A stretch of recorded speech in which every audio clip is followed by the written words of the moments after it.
കേരളത്തിലെ സ്ഥാനാർത്ഥി നിർണയത്തിനായി AICC screening committee ഇന്ന് വൈകിട്ട് യോഗം ചേരും. ചർച്ചകൾക്കായി മുഖ്യമന്ത്രി Oommen Chandy, KPCC president VM Sudheeran, Ramesh Chennithala തുടങ്ങിയവർ ഇന്ന് ദില്ലിയിലെത്തും. തുടർച്ചയായി 4 തവണ മത്സരിച്ച് ജയിച്ചവരെ ഒഴിവാക്കുന്നതടക്കം സ്ഥാനാർത്ഥി നിർണയത്തിന് മാനദണ്ഡം വേണമെന്ന ആവശ്യം സുധീരൻ മുന്നോട്ട് വയ്ക്കും. അതേസമയം സുധീരന്റെ നിലപാടിനെതിരെ AI ഗ്രൂപ്പുകൾ ഇതിനോടകം ഹൈക്കമാൻഡിന് പരാതി അയച്ചു കഴിഞ്ഞു.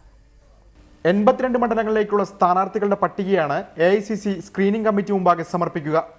മുഖ്യമന്ത്രി ഉമ്മൻചാണ്ടി മത്സരിക്കുന്ന പുതുപ്പള്ളി, രമേശ് ചെന്നിത്തല മത്സരിക്കുന്ന ഹരിപ്പാട് തുടങ്ങി 10 മണ്ഡലങ്ങളൊഴികെ ബാക്കി എല്ലായിടത്തും ഒന്നിൽ കൂടുതൽ പേരുള്ള പാനലാണ് തയ്യാറാക്കിയിരിക്കുന്നത്.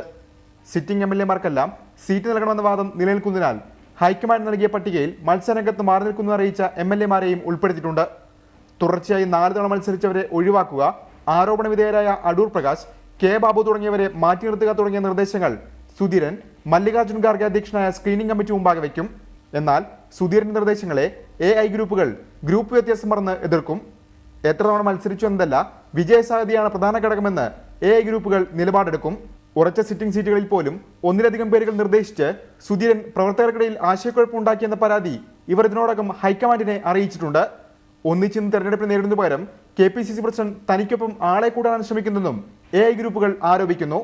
സംസ്ഥാന നേതാക്കളുടെ അഭിപ്രായങ്ങളും വിശദമായ ചർച്ചകൾക്കും പരിശോധനകൾക്കും ശേഷമായിരിക്കും ചുരുക്കപ്പട്ടിക സോണിയാഗാന്ധി അധ്യക്ഷയായ തെരഞ്ഞെടുപ്പ് സമിതിക്ക് കൈമാറുക.